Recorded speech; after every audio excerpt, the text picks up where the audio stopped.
हमें इन 24 सालों में 5 मुख्यमंत्री देखना चाहिए, बट हम कितना देखते हैं? राज्य में बढ़ती करप्शन को कैसे रोके, कैसे खत्म करे, इस पर बात नहीं करना। झारखंड वासियों, तुम्हारा कुछ नहीं हो सकता। शिक्षा के लिए बस सीएम स्कूल ऑफ एक्सीलेंस खोल देने से नहीं होता है हेमंत सोरेन जी। दिन ब दिन रेप जैसी घटनाएं बढ़ती जा रही है।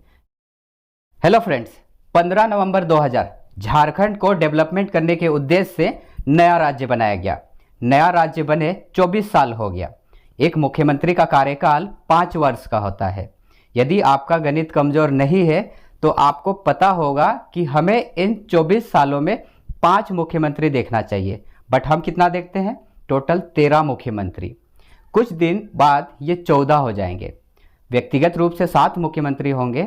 झारखंड के इन 24 सालों का छोटा सा इतिहास में 3 राष्ट्रपति शासन लग चुका है। यहाँ की सरकार को युवाओं को रोजगार कैसे दे, खुलकर बात कभी नहीं करती। राज्य में बढ़ती करप्शन को कैसे रोके, कैसे खत्म करे, इस पर बात नहीं करना। इंफ्रास्ट्रक्चर को कैसे डेवलपमेंट करे, बात नहीं करना। इंडस्ट्रीज को कैसे बढ़ावा दे, खुलकर बात नहीं करना। क्वालिटी एजुकेशन कैसे दे, नहीं बात करना। इलेक्ट्रिसिटी और शुद्ध पीने का पानी कैसे प्रोवाइड करे, इन पर भी खुलकर बात करने का कोई इंटरेस्ट नहीं है। इंटरेस्ट है तो किस पर सबसे ज्यादा बात होती है? हम लोगों ने कमर कसी है।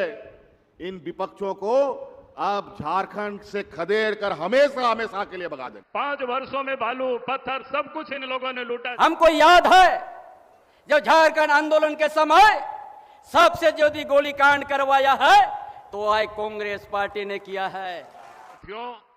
आज जेएमएम सरकार झारखंड के विकास में बड़ी बाधा बन गई है और यही साल भर चलते रहता है। झारखंड वासियों, तुम्हारा कुछ नहीं हो सकता।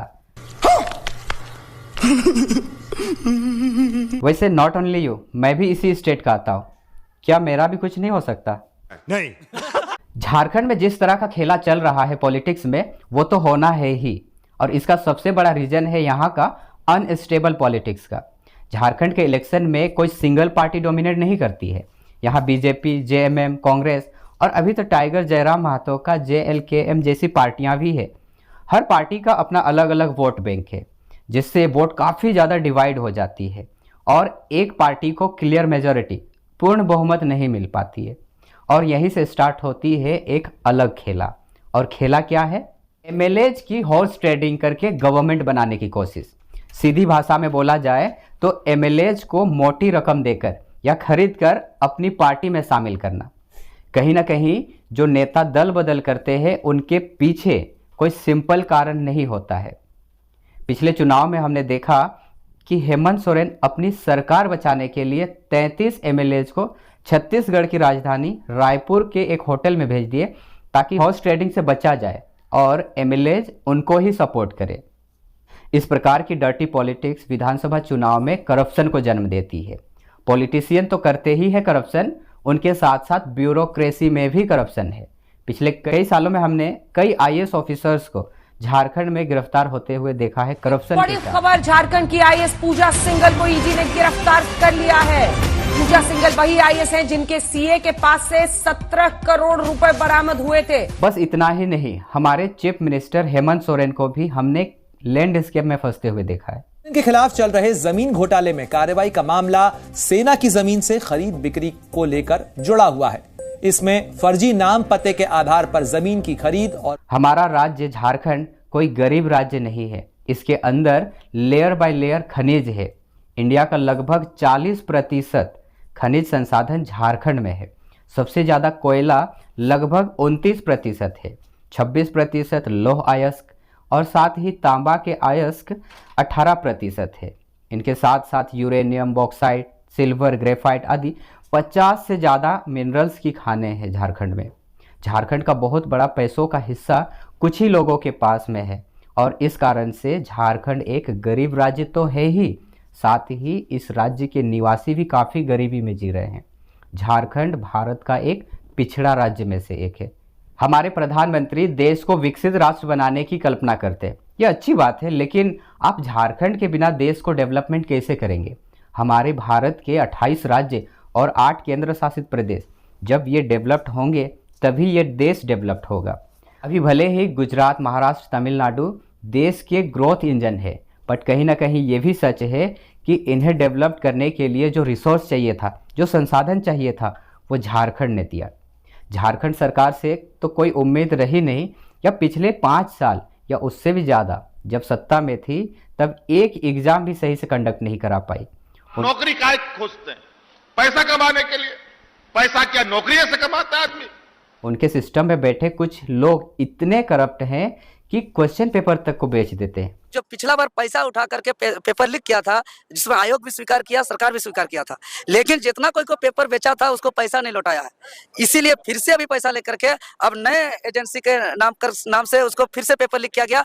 बाहरी लोगों पर ज़्यादा फोकस और बिना एग्जाम लिखे वैसे स्टूडेंट को सिलेक्शन करवाती है। सारे कैंडिडेट ऐसे रहे जो खाली पूरे पेपर जो है, खाली पेपर को सबमिट कर दिए, कोई किसी भी तरीके का OMR को फिल किए बिना ऐसे ही खाली जो है अपना नाम, रोल नंबर, रजिस्ट्रेशन नंबर डाल करके पेपर को सबमिट कर दिया। पिछले महीने JSSC CGL का एग्जाम पर ऐसा होते हुए हमने देखा है। क्वेश्चन पेपर लीक के बारे में ज़्यादा किसी को पता ना चले बोलकर 2 दिन तक इंटरनेट सेवा बंद कर दी। नेट बंद करने का रीजन यही देखा जा सकता है कि सरकार अपने गलतियों को छिपाया जा सके, छिपा रहा है अपने गलतियों को। एक तो पहले नक्सलिज्म की वजह से यहाँ इंडस्ट्रीज और बिजनेस आ नहीं पाए, जिसके कारण अभी के युवाओं के पास कोई रोजगार नहीं है, डिग्री के लिए बेरोजगार बैठे हुए हैं। ऊपर से स्टेट गवर्नमेंट खाली पड़ी इतनी वैकेंसीज को भरने के लिए एक एग्जाम भी सही से कंडक्ट नहीं करा पा रही है। शिक्षा के लिए बस CM स्कूल ऑफ एक्सीलेंस खोल देने से नहीं होता है हेमंत सोरेन जी। कभी सारे स्कूल में जाकर देखो पढ़ाई कैसे होती है, कितनी होती है, सिलेबस कितना हुआ है, बच्चे से क्वेश्चन पूछ करके देखो उसे किस क्वालिटी का एजुकेशन मिल रहा है। मैं स्टूडेंट के टच में रहता हूँ, मुझे पता है कि उन्हें किस क्वालिटी का एंड कितना एजुकेशन मिल रहा है। पढ़ाई को लेकर स्टूडेंट काफ़ी स्ट्रेस में रहते हैं, बिकॉज टाइम पर पढ़ाई होती ही नहीं है। फाइनल एग्ज़ाम के 2-3 महीने पहले टीचर्स को भी होश आता है, उन्हें याद आता है कि उनके स्टूडेंट को पढ़ाना है, सिलेबस कंप्लीट कराना है। वैसे टीचर्स का भी ज़्यादा इसमें गलती नहीं है, आप उन्हें भर भर के इतना काम देते हो, टाइम पर सैलरी भी नहीं देते होगे। वैसे झारखंड के पास प्रॉब्लम्स बहुत है, और प्रॉब्लम्स है तो सॉल्यूशन भी होगा। हम सभी को मिलजुल कर समस्या का समाधान करना होगा। शिक्षा व्यवस्था में सुधारने की आवश्यकता है, तभी हमारे राज्य के युवा शिक्षित होकर आने वाले समय में राज्य को सही दिशा में ले जाएंगे। यहाँ की महिलाओं की कंडीशन भी बहुत ख़राब है, दिन ब दिन रेप जैसी घटनाएं बढ़ती जा रही है। इसे लेकर प्रशासन को स्ट्रिक्टली पेश आना चाहिए। महिलाओं के विकास के नाम पर झारखंड में अभी 2 ही योजना का नाम काफ़ी सुनने को मिल रहा है। एक तो है JMM का मुख्यमंत्री मैया सम्मान योजना, एंड दूसरा है BJP का गोगो दीदी योजना। दोनों ही योजना में महिलाओं को पैसे देने की बात करते हैं। योजना अच्छा है, बट पैसा ही सब कुछ थोड़ी है। मैं गारंटी के साथ कह सकता हूं कि इन योजनाओं को लाने का पहला तो मेन उद्देश्य उन पॉलिटिशियंस का है विकास नहीं, बल्कि महिलाओं का वोट हासिल करना, ये था। मैया इस बार तस्वीर बदलने वाली है, और ये तस्वीर ये बदलने वाली है कि भाजपा का पत्ता साफ होने वाला है और महागठबंधन की सरकार अब आने। हमारे यहाँ की सरकार सत्ता में आने के बाद डेवलपमेंट का कार्य कम करती है, लेकिन नेक्स्ट टाइम भी अपना गवर्नमेंट कैसे बने इस पर ज़्यादा काम करती है।